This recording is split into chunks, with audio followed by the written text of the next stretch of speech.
Well, hello everyone, and welcome back to the Great Ace Attorney Chronicles.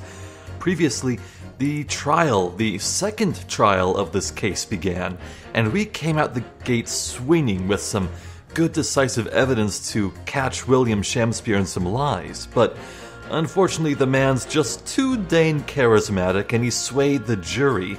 So, we're in our first, summation examination, I believe? We need to get the jury back on our side, and to that end, let's begin. I'm a man of logic, me, and having considered all the evidence, the defendant must logically be guilty. Hold it! All the evidence, you say? That's right, and there's no room for doubt. It's all pointing to that Japanese man with a big mustache. Says the Englishman with a bigger mustache. Which means we need to show the man some new evidence to make him change his mind. If only we had that kind of evidence. Don't worry, this summation examination has barely started, really. Perhaps there'll be a shift in the situation that shows an existing piece of evidence in a new light. Let's hope so. To start with, though, I need to find some way out of this deadlock. I do agree that gas is far too expensive. I can quite understand why the man would want to avoid paying. Hold it! This isn't the time or the place to be discussing the price of gas, madame. But really, think of the injustice. Air is a gas, and air is free. Why should Altamont gas cost money? It makes my blood boil. I can feel myself becoming more ruthless than ever. This isn't the time or the place to be ruthless either. If I might interject here. Oh, yes, madame? It seems my fellow juror takes issue with the price our company charges for gas. But it's precisely because of thieves like this man that the cost goes up. Oh, what a beastly man. That unkempt mustache, those hunched shoulders, poisoning tea and stealing gas, utterly unforgivable. No, wrong man. No, Mr. Natsume isn't the one who's been stealing gas. I'll thank you not to go adding on more crimes. Mr. Natsume hasn't been poisoning tea either. Well, anyway, I've quite made up my mind. It's as made up as the price of gas. The stuff explodes and it can poison you. It's absolutely lethal, gas is. Hold it! Could we please talk about the poison rather than the gas, do you think, sir? Well, if you like. I mean, to be honest, I take poison over gas every time. You take poison? What I mean is, poison can only poison you. It doesn't explode, does it? Goodness me, what are you talking about? Set him straight, please, lawyer man. Well, it's certainly true that poison isn't prone to exploding. But I think you'll find poison also can't light or heat up a room. Oh, you're right. I hadn't considered that at all. Young lawyer man. Yes? You have a good head on your shoulders. We could use someone like you as our company's legal representative. Well, I wasn't expecting to pick up more business in the middle of this trial, that's for sure. Anyway, the point is, I haven't had the best experience with gas companies in the past. Gas doesn't come for free. It costs a fortune to deliver it around the city and maintain the pipes. Hold it! Can we please refrain from all this talk of gas? There's an all-out attack underway here, in case you hadn't noticed, against my company's gas. And I'm supposed to sit here and take it, am I? I don't think so. She's really buzzing now. All I've heard about our wonderful fuel is explosions and poisonings. What about electricity, What about getting electrocuted? What about that? A little explosion here and there is nothing in comparison. Any explosion could hardly be described as nothing, madame. Nevertheless, the theft of your gas is deplorable. My point exactly, but the gas thieves aren't even the worst of our enemies.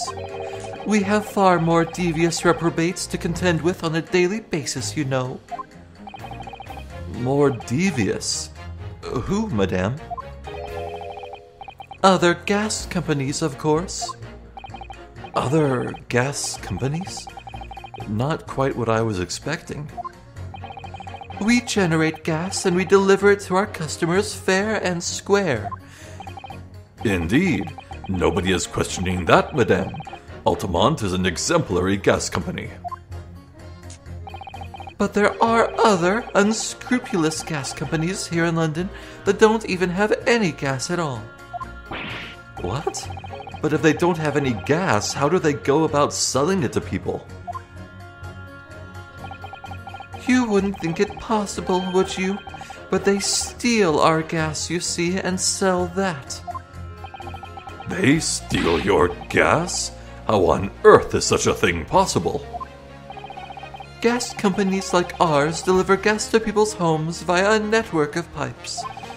But these devious reprobates secretly disconnect our pipes and divert our gas into their own rotten pipes.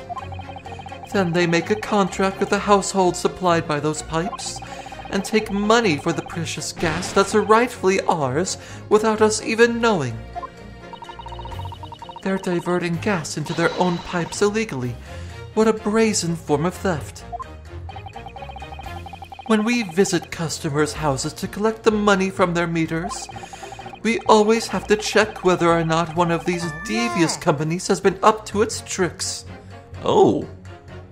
I would never expect him to say anything here. Wow, he has good dental work. Excuse me. Do you have something to say about that, juror number 3? Oh, golly, you mean me? I'm terribly sorry. I was just thinking to myself. I really did catch him off guard there. Thinking about what that lady next to you was saying, correct? Well, yeah. I just got a little riled up about it recently, you see. Go on.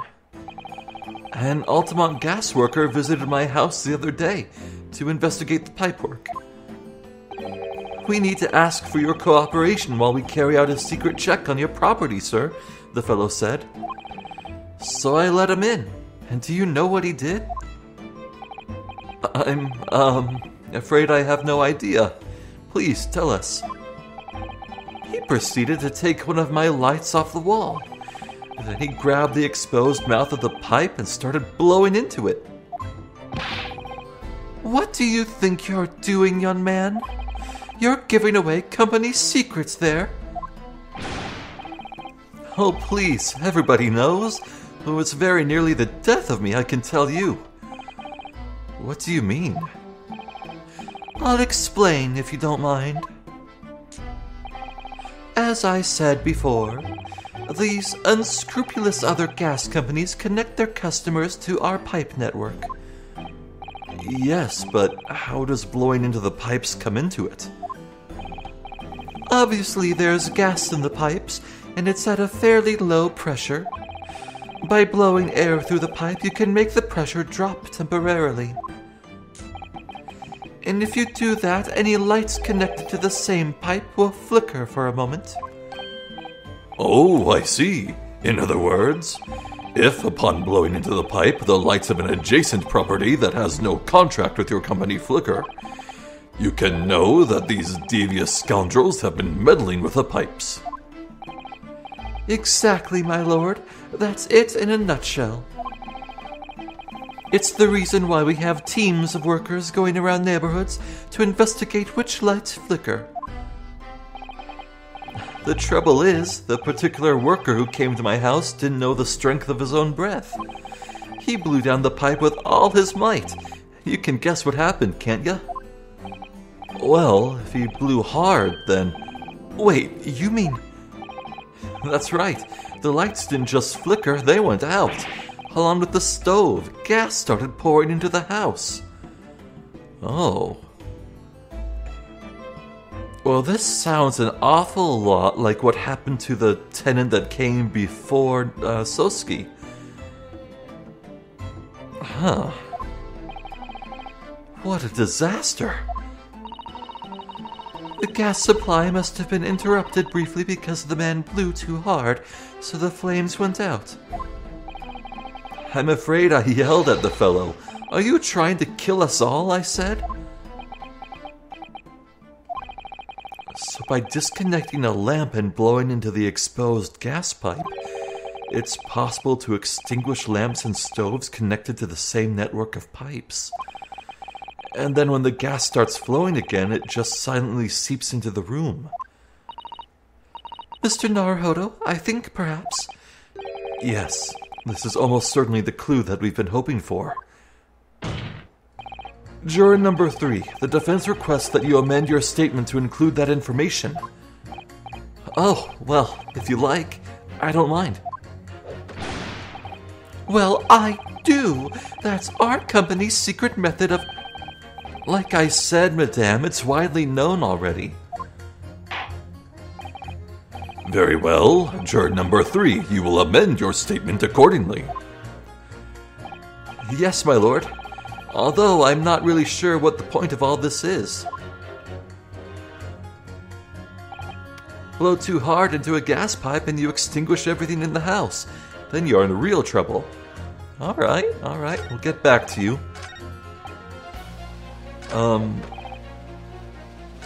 Yeah. Truth be told, the tea my wife serves up for me is a little sketchy at times. Hold it! You mean it's poisoned? That's right. It's happened a tiny few times now. Wow. This is most troubling indeed. It's always days like this one when I don't get any wages. I get it in at tea time, see? And I see her doing it, my wife. She gets that devilish look on her face and she slips some white powder into my cup. And you drink it anyway?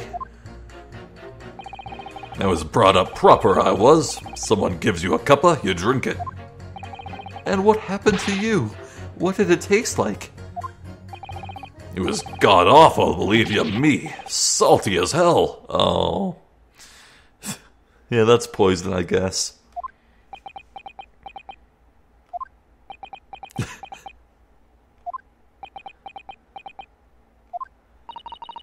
Then I think perhaps what your wife put in your tea was salt. No. So she doesn't even care enough to poison me properly, eh? Unbelievable. Let's move on, please. If nothing else passed the victim's lips that night, there's no other explanation, is there? Hold it! Does that mean that if the victim could be shown to have ingested something else, you'd change your leaning? Huh? Sorry. What's that now? Oh, I was just saying, if the victim did actually eat or drink something else on the night... What's the matter with you? Sorry? I said if nothing else passed the victim's lips that night, there's no other explanation, is there? Haven't you been listening to me at all? I feel there's an English expression about a pot and a kettle that's appropriate here. Compared to the other jurors who don't even appear to have anything to say about the case at all, it would seem that this elderly gentleman has been listening to the proceedings far more intently. I suppose. The trouble is... He has selective hearing? Exactly. But still, this juror may well be the key to the breakthrough that we so desperately need. Ugh, this is hopeless. There's no way for me to appeal to these people. I do think that the only way we shall overcome this difficult situation is by exposing the way in which Mr. Shamspeare was really poisoned. We have to prove that it happened some other way and not via Mr. Natsume's tea. Yes, I know. The trouble is, I have absolutely no idea how it did happen. Mr. Naruhodo, I wonder if perhaps there's something you might have forgotten. Oh? Like what? It's important to watch everyone involved and pursue people if they react to something someone else says. Yes, way ahead of you. If you'd like me to remind you exactly what I mean, I'd be more than happy to, of course. Once again, Sosuke-san's fate is entirely in my hands here. I probably owe it to my client to hear any advice my assistant may be able to offer. Perhaps I ought to let Susato-san remind me. Then again, no need. Actually, I don't think there's any need. It's vital that we start trying to change these jurors' minds as soon as possible. Of course, I'm sure you're right. But if you decide you would like your memory refreshed, you need only ask, Mr. Naruhodo. Right, so... I'm thinking... Maybe Shamusi was just gas poisoned. Huh. You extinguish everything in the house. Was there anything about... Well...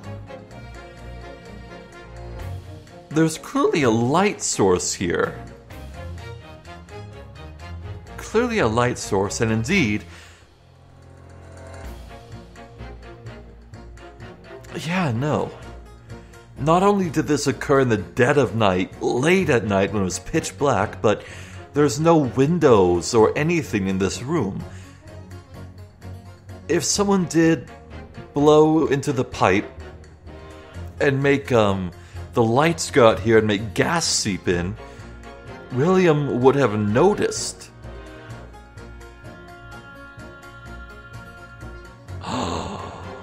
Oh my god!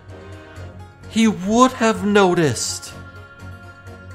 What was he doing? He was setting about to making more coins. It was like he saw the lights go out, the heat go out, and it was like, ah, crumb. I need to make more coins and put it in the slot to get that heat going again. He didn't know. He still had time left, and when the lights went out, no, the reality of it was sabotage, maybe unwitting, and gas was seeping in, so he was sitting there making his coin, unaware of the gas. Oh my god! Right? Is there a flaw with this? Wait, yeah, there's a flaw. We don't yet understand why the lights are out. Why the lights are back on, I mean. Why the light is back on.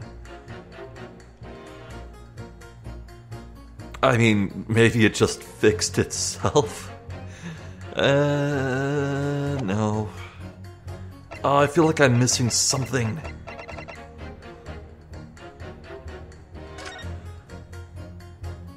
But it is undeniable truth that Shamspear did ingest strychnine. None of it was found in the tea, however.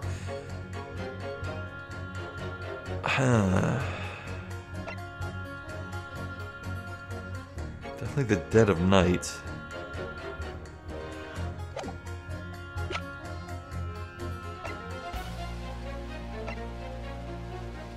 Well...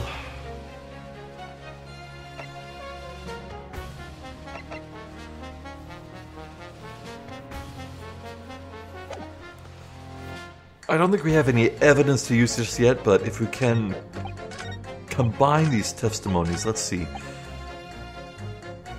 Okay, there's nothing really to counter here. Sure.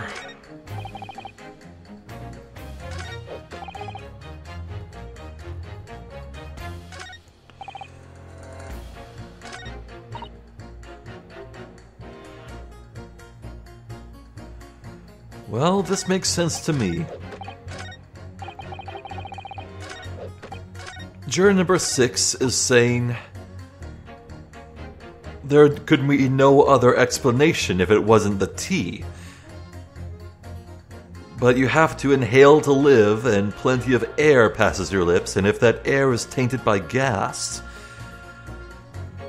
that could be another explanation, so let's give this a shot.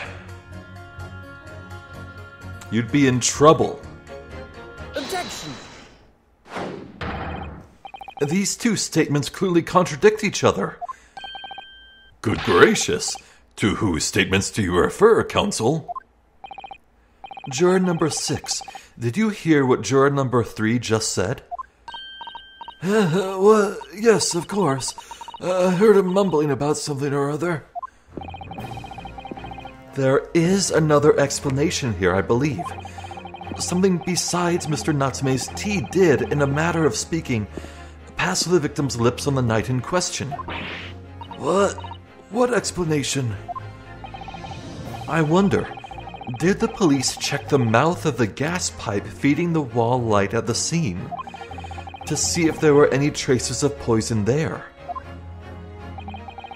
I was curious to see what your floundering would result in this time, but the mouth of a gas pipe. Scotland Yard have enough to do without exploring such irrelevance.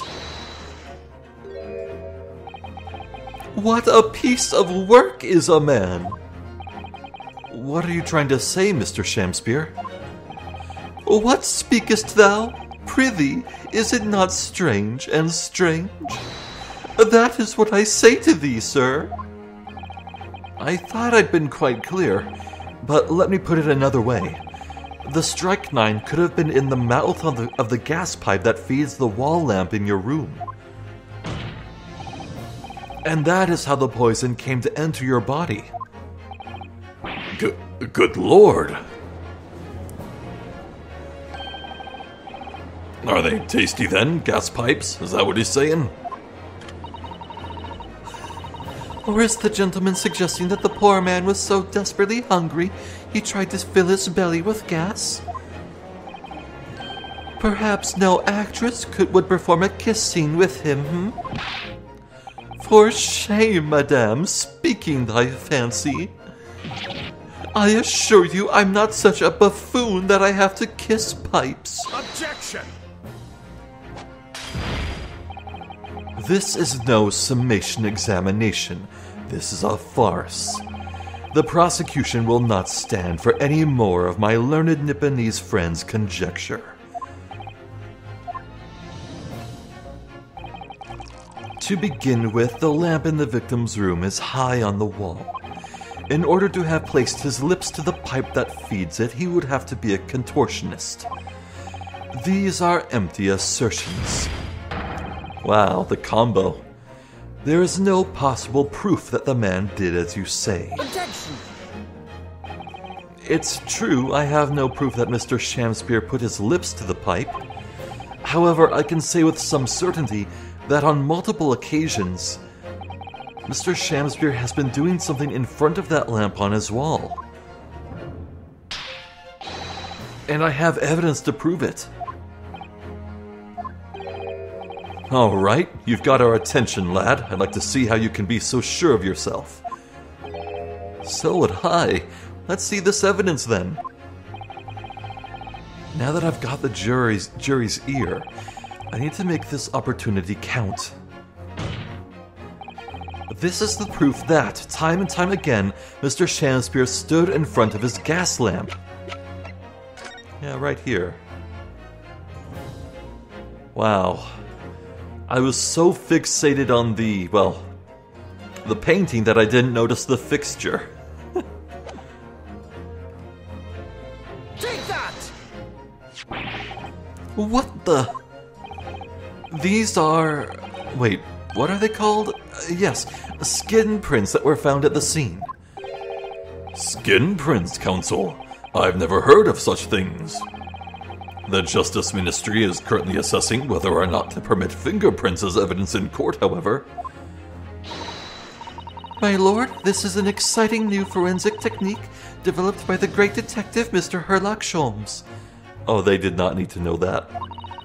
It reveals all of the places that Mr. Shamspeare touched in his room. I've never seen anything like it. I mean, that's black magic, isn't it?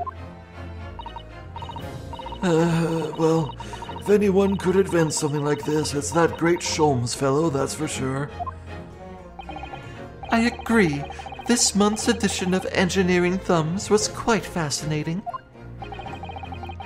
We found skin prints in many places that you would expect. On the table, on the costumes. However, Mr. Shamspeare also appears to have been touching some very unexpected places in his room. For example, here. Whoops. Around the hanging picture there, indeed, multiple handprints appear to be visible. Well, I wonder, could he have been appreciating the artwork, perhaps? At first, my colleagues and I thought the same. However, imagine standing with your hands where those prints are, and you would find yourself directly in front of... Oh! I don't believe it! The gas lamp. Though the reason why isn't immediately obvious, it's clear that Mr. Shamspeare has regularly been standing with his hands to the wall in front of that lamp. Right. What have you been up to, you nut? I'd ask the court to recall juror number 4's earlier statement. Me? What did I say? You said that blowing into a gas pipe would make the lights on the entire building flicker. And now, if you'll recall juror number 3's statement... What? Me now? When the gas worker who visited his home blew with too much force into the pipe, it caused all the lights in the gas stove to go out, and gas to start leaking into the rooms. Obviously, that incident was an accident. However, the simple fact is, if Mr. Shamspeare were to have blown hard into the gas pipe here in his room, he could have extinguished every other light and gas stove in the building at will. Crikey! Are you suggesting that the man purposefully caused the gas to... Objection!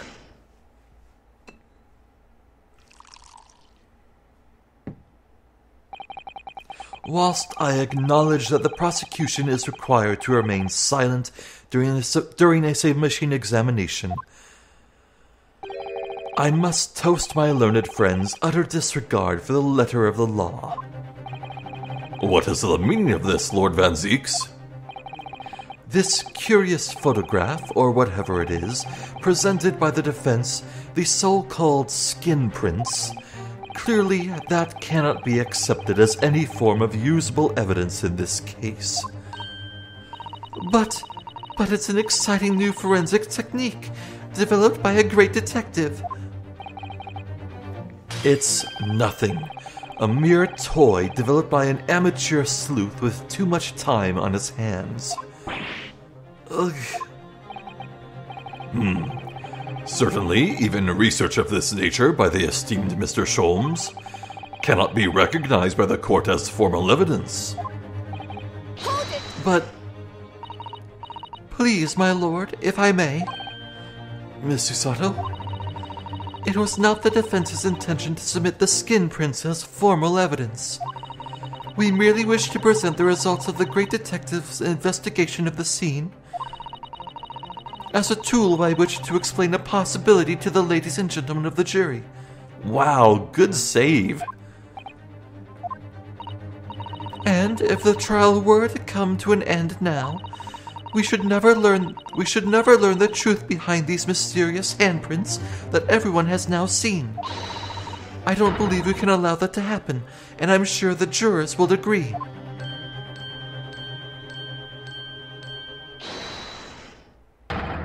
You're right. Whether those strange handprints are a significant clue or not, it's down to us to decide. Juror number 3. Oh yes, I do declare that great detective's investigation results sound absolutely fascinating. And I want to hear what that shady actor fellow has to say about those shady handprints. Well, that's 2.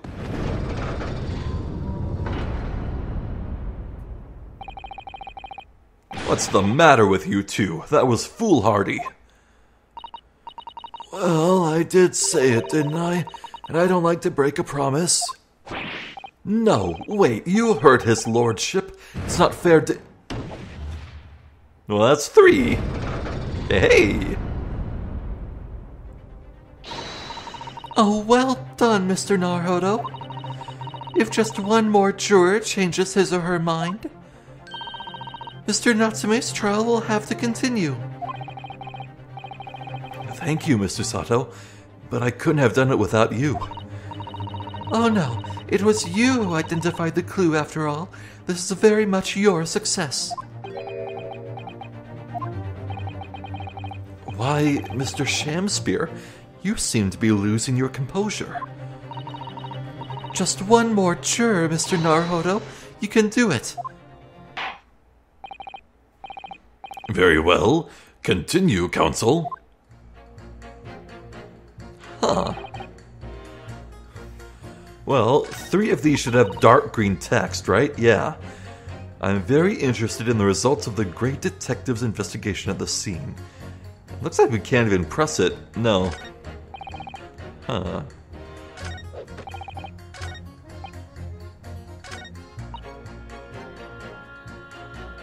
Okay, so... Truth be told, the tea my wife serves up for me is a little sketchy at times. I mean... That's not relevant at all. In any way, shape, or form. So it's gotta be these 2, right? Gas doesn't come for free. It costs a fortune to deliver it around the city and maintain the pipes. A man of logic, having considered all the evidence, a defendant must logically be guilty. Well, look, if I had magical evidence to show that he was innocent, we wouldn't be here. So I'm thinking I need to show something to juror number 4 here.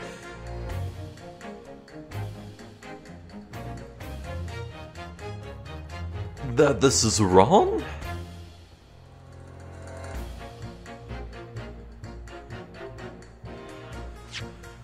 Well, let's see. I mean, yeah, here's Duncan Ross, and Garodeb, but nothing about gas here. It's not relevant just yet. Selden.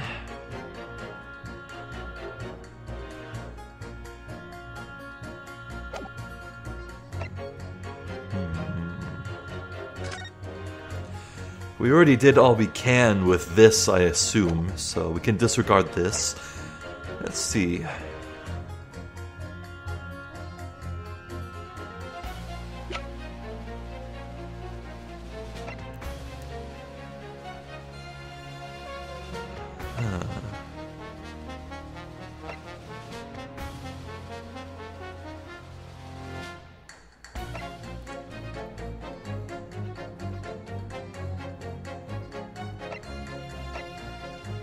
Okay.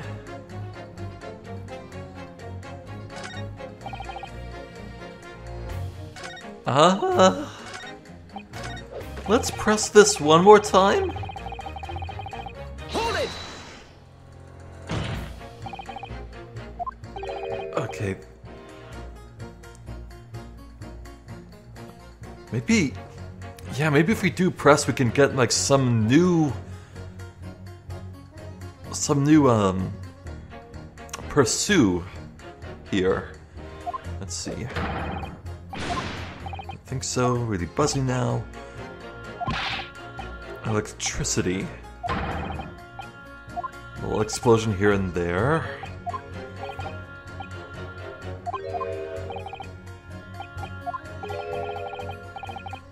Other gas companies.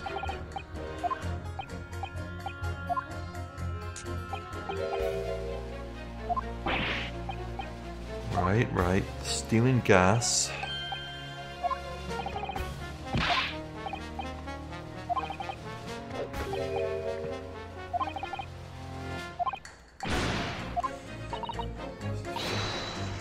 Okay, there's nothing really directly about what she's saying in her statement, however.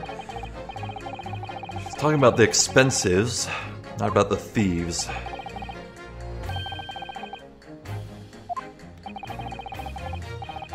Alright, so I'm not being able to skip forward here. So this is new stuff. We had previously pursued number 3 at an earlier statement, but...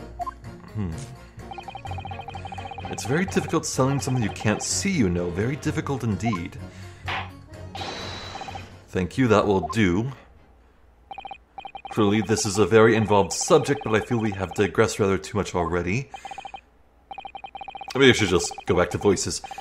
I concur, though if my learned friend wishes to become an expert in gas, I believe this subject will suit him well.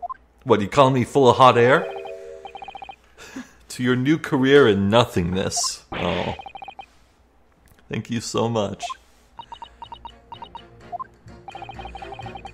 You will turn your attention to the next juror's assertion, please, counsel.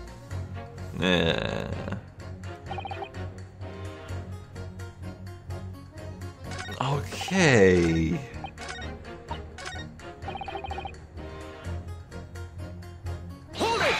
Is there anything that's going to be new here? Oh. All the evidence, you say? Yeah, I was holding down the skip button, but nothing was happening. This must be new. That's right. There's no room for doubt. It's all pointing to that Japanese man with the big mustache. Says the Englishman with a bigger mustache. Okay, there's gotta be something new here soon. But the defense just demonstrated another possible explanation for the events on the night in question. What do you make of that? What, your so-called skin prints? It's an exciting new forensics investigation technique, developed by the great detective himself. The numerous handprints on the wall are clearly out of the ordinary.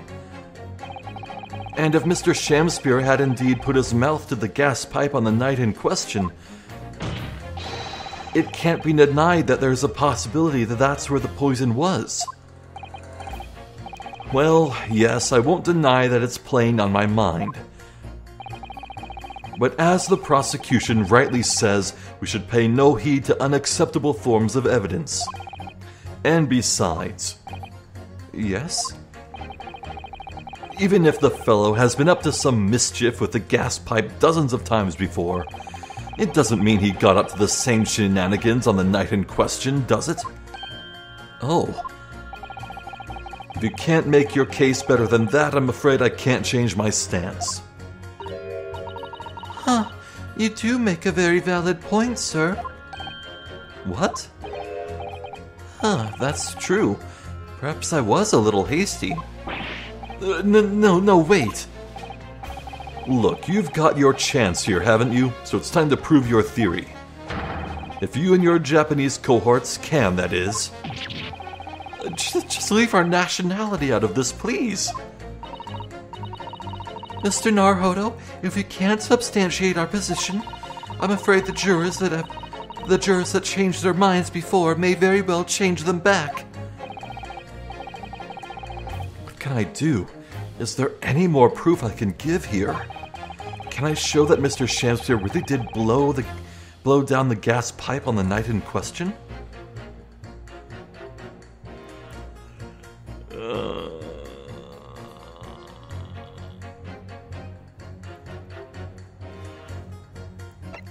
Oh, God. Was there anything said earlier that was about lights flickering?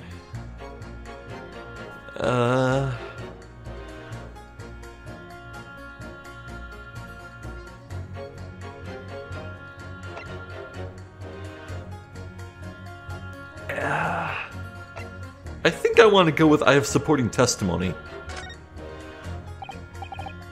No, in truth, I don't have evidence to support my theory. However, there is witness testimony that substantiates it. What's that? Testimony? This is incredible. Whose testimony? Oh, don't make me name a name. Yes, it's all connected. Everything is linked. A person whose testimony revealed details about the gas in the Garudeb residence that night. Namely...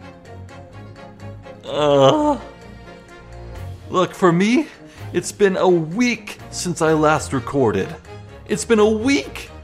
I don't remember this shit!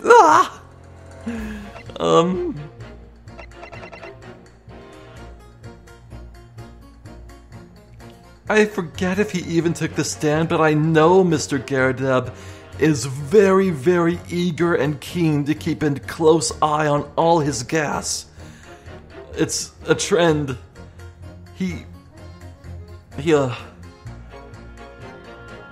No, first, wasn't it Sosuke and Tobias?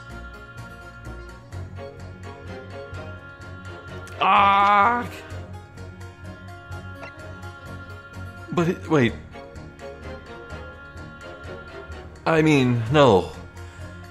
We know Meter Man took the stand and he's the gas man. Yeah, rope him back into it, maybe? Oh, Lord. Take that! Well, Mr. Foreman, does that convince you?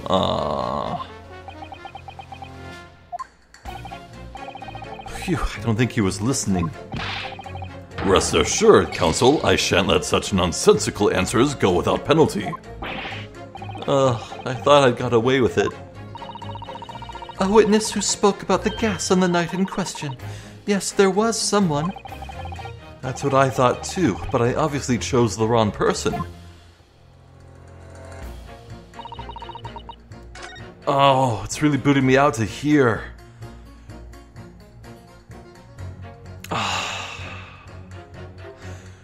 Look, this is something that, in order to be solved, requires good knowledge, which I have completely lost because, again, I've taken like an 7-8 day week, 7 or 8 day break from recording. So I'm just gonna look up what to do here, okay? I know if I was keeping up with it and recording daily as I usually do, I'd be able to nail this in an instant, but... Right, one second here. Okay, so I was partially right. It is supporting testimony, but it's Sosuke Natsume, who is the third person I would have picked after Meter Man and Garudeb, so... I guess I saved myself one penalty, so yeah. Take that! Obviously, I'm talking about the defendant, Mr. Sosuke Natsume himself. The defendant? At the very beginning of the proceedings here in court yesterday, Mr. Natsume said the following. My lodgings! There's been a whole series of strange happenings in my lodgings. Even on that fateful night it happened, when I returned from Mr. Shakespeare's room. I lit my gas stove and climbed into bed, but before long, the stove went out and somebody tried to kill me. On the night in question, the gas in the defendant's room went out. So I asked the court, was that a mere coincidence or not? Good golly! So that Shakespeare fellow blew air into the gas pipe to make the man's stove go out on purpose? Now hold your horses there. What would he do that for? Mr. Foreman, what is it, man? We cannot allow judgment to be passed whilst this doubt remains. It's true that I don't have conclusive evidence yet. However, you must surely agree there is more to this case than meets the eye. Ugh.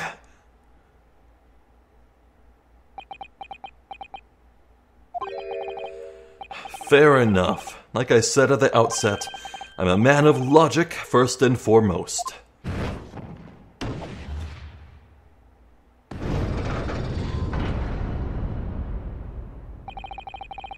That's 4 jurors leaning towards not guilty, my lord. We've overturned the decision. Therefore, the defense calls for the trial to continue.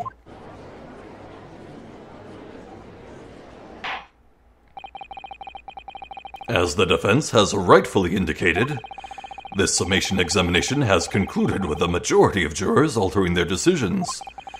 2 jury members now called guilty, 4 now called not guilty. Therefore, the jury's opinion is conflicted, and in accordance with the law of this land, I hereby order the continuation of this trial. Mr. William Shamspeare. My lord, how can thy humble Shamspeare serve thee? What say you in response to the various revelations made during the summation examination? So God amend me, I do solemnly swear, I recall aught of either the lamp or the pipe. Do you mean not? Because ought is the exact opposite of what you probably want to mean here. But your handprints have made a tidy mess all over the wall there. How do you explain that, eh?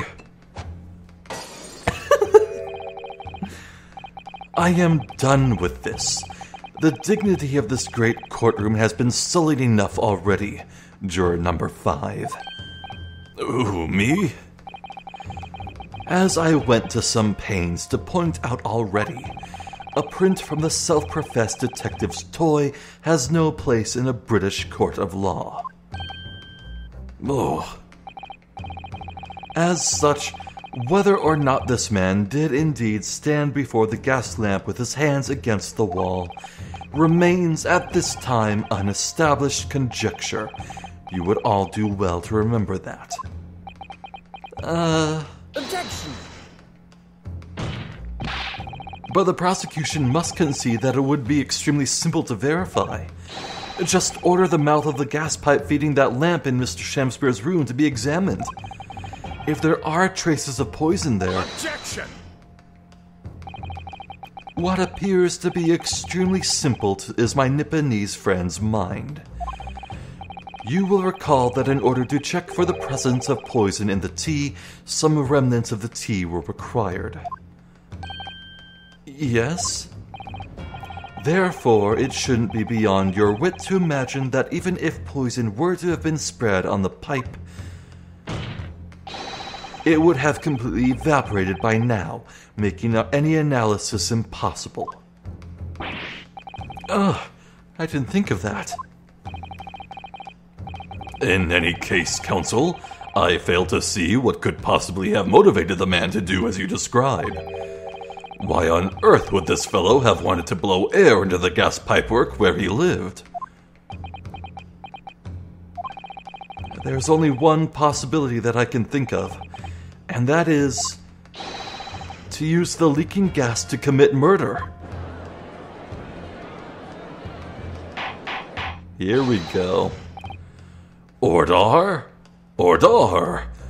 Counsel, precisely whose life do you propose this man was plotting to end?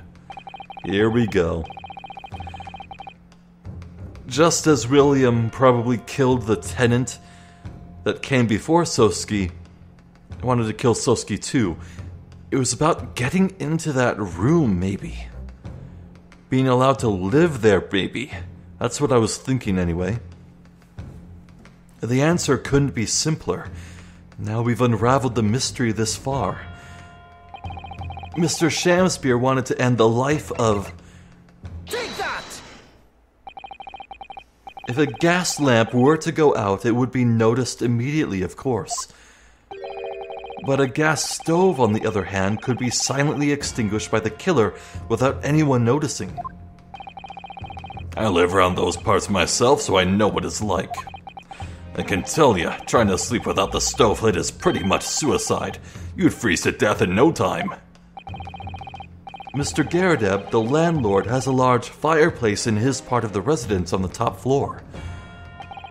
In other words, it wasn't the landlord, but a fellow lodger whose life Mr. Shamspeare was trying to end. Outrageous! I'm talking, of course, about the defendant. Mr. Natsume isn't the villain in this case. He's the victim the man was trying to murder. Good gracious. Objection! The accused is actually the aggrieved. Interesting. However, the fundamental facts of the case remain unchanged. Namely, that the accused is the aggressor here. What? How can you still claim that? Let us indulge your fancies for a moment and assume that there was indeed poison on the mouth of the gas pipe.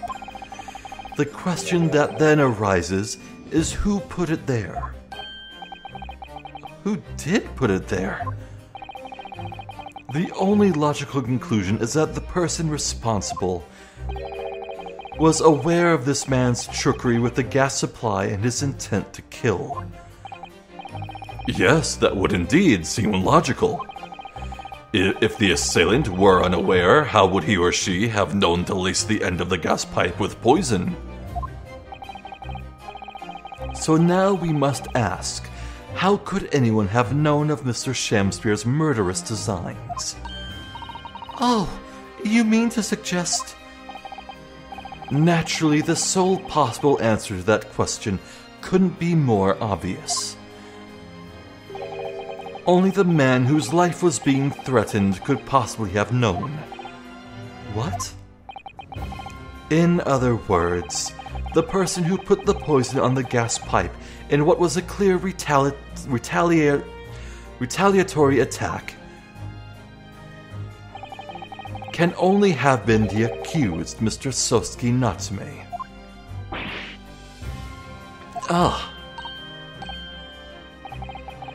Whatever Mr. William Shamspeare may or may not have contrived to do, he was nevertheless the victim of a potentially lethal poison attack.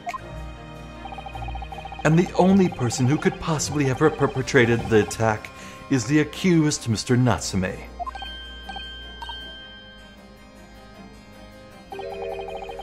The defense counsel's theorizing has failed to avert suspicion from the accused. Far from it. In fact, now that a clear motive for the poisoning has been successfully established, that suspicion is greater than ever. Would you not agree, my Nipponese friend? Arg.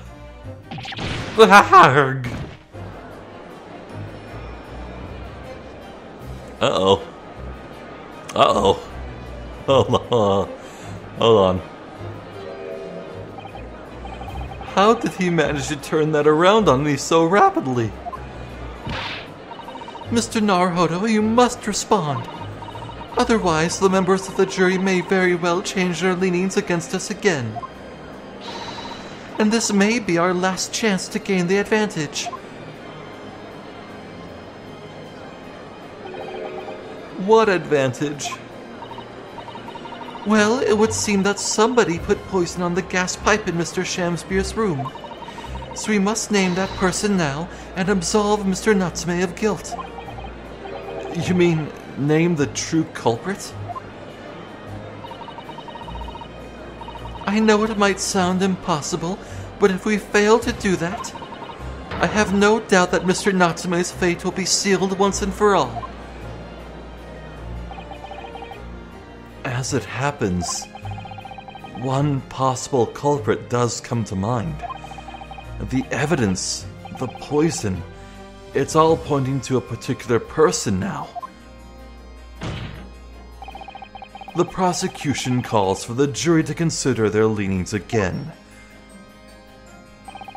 I trust you'll make the correct choice this time, Mr. Foreman. What? Oh, don't you worry.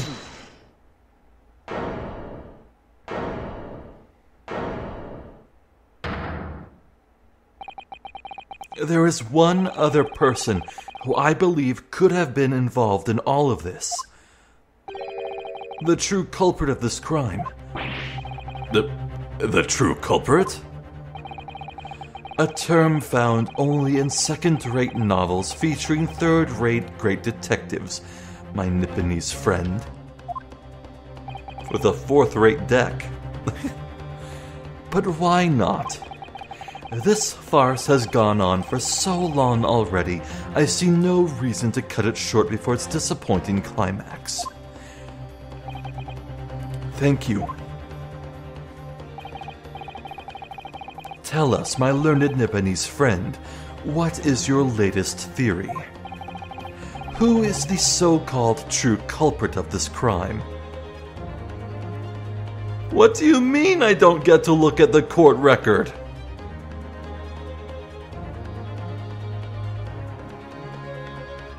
Okay. The people who could access Shamspeare's rooms would be Soski, William himself, John Garadeb, and Meterman.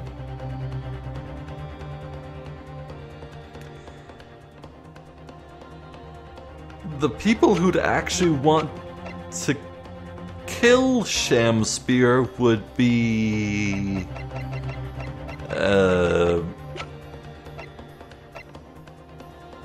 Quinby Altamont? And Meterman works for her?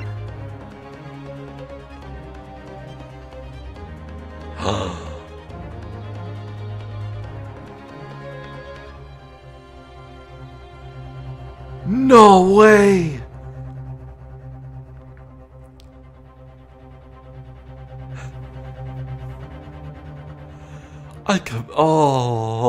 I forgot. I completely forgot.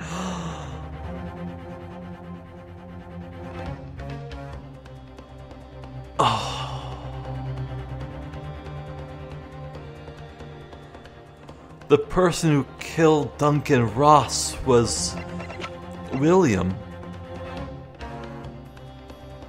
And who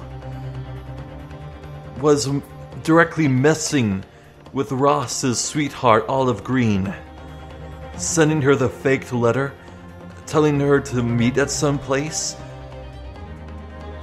And who would want revenge again?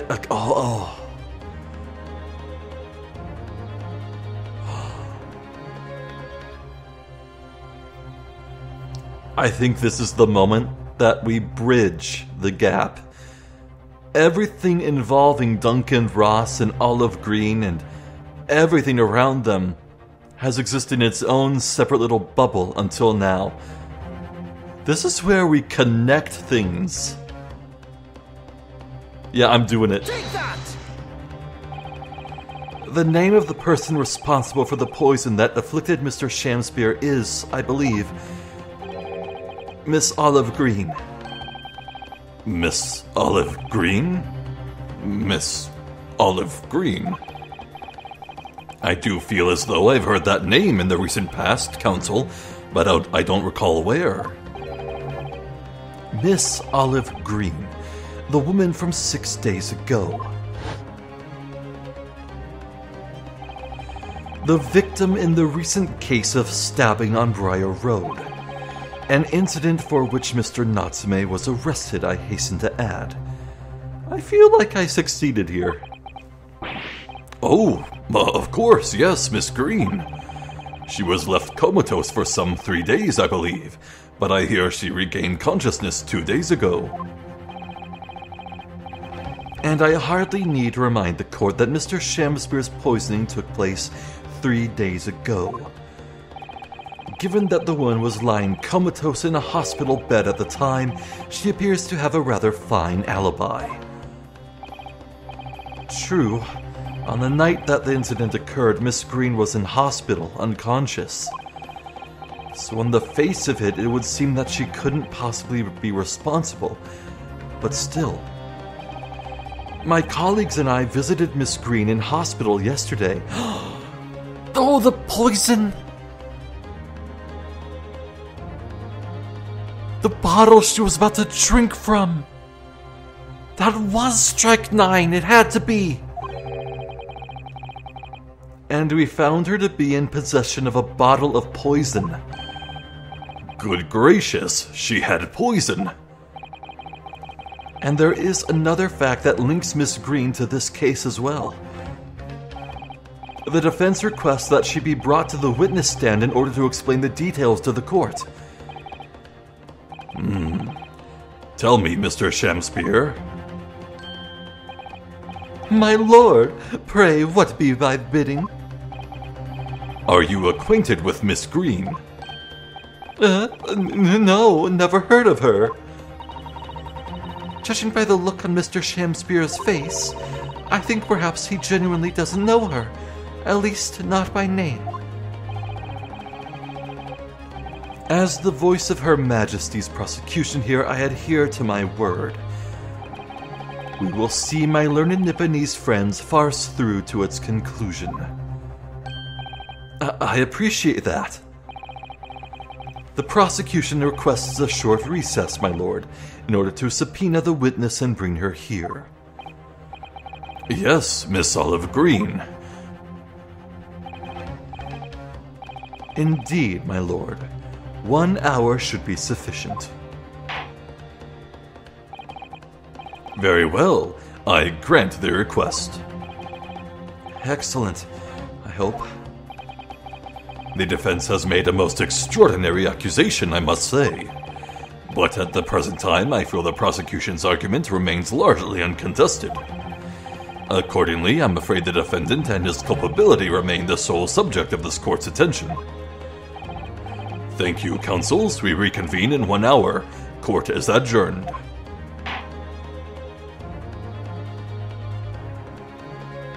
Whew. How exhilarating. Oh, wow.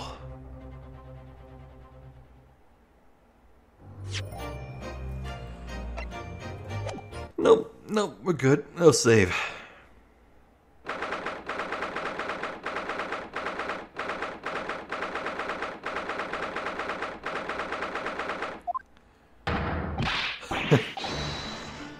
Joyful, jubilant jumping jacks. Okay. Alright. You know, kind of funny to say, but when I was a kid, when I heard, like, the term jumping jacks, I was associated with, like, that nursery rhyme. Jack be quick, Jack be nimble, Jack be quick, Jack jump over the candlestick. You know? Jumping jacks and all that. I wonder if there really is a connection there.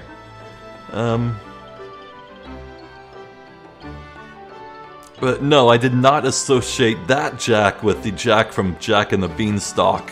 Entirely separate, I swear.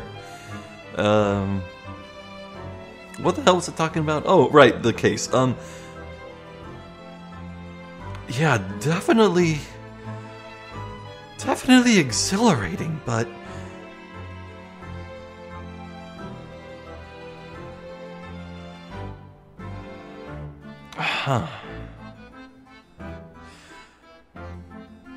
I wonder how Olive Green could learn that William Shamspear was the person who killed her fiancé.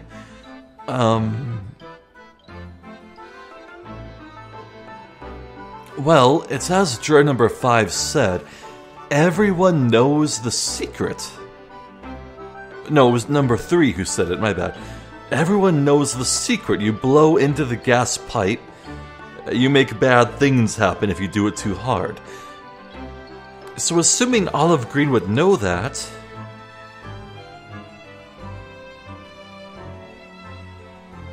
if there's really just room for 2 tenants in the Garretup household, well, you count out Duncan Ross's room, you count out Mr. and Mrs. Garredeb's room because they have a fireplace. The only person it could be is whoever lived in the last remaining room of that household, which would have to be William Shamspear, and Olive could certainly just find that out by, doing some reconnaissance, just scoping it out, watching the coming and goings of the place. And I still maintain my theory that the motive William Shakespeare had for doing that was to get tenancy into that room that Ross was boarded in, and then later, Soski. Because before any of them showed up, it belonged to, what's his name? Delvin? Duncan? Selden. It belonged to Selden, and Selden possessed treasure worth 1,000 pounds. And if Shamster was after that, Shamster would want to get into that room that Selden was occupying to look for any hint or clue. And to him, that would be worth killing over.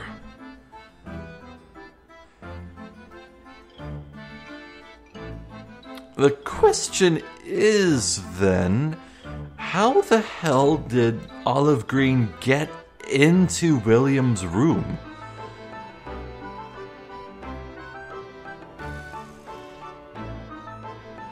Huh. Now that's a mystery, one that I hope Olive will be able to shed some light on.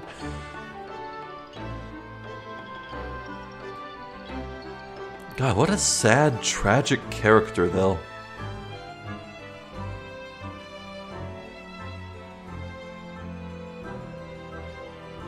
Well, as I said, I haven't recorded in a week, and it's showing. My throat is quite sore right now.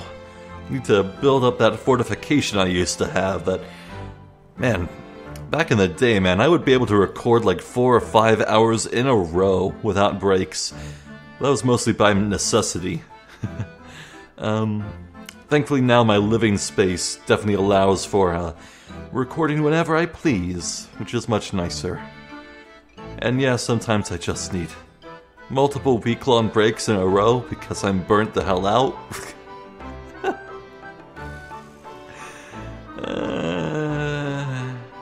Anywho, I'm Zephyr the Jester. This has been more of the Great Ace Attorney Chronicles. Thank you for watching, and hopefully I'll catch you next time when we probably begin the beginning of the end of this trial. Of this case, rather. Case 2 of 5, so... ever onward, eh? Take care.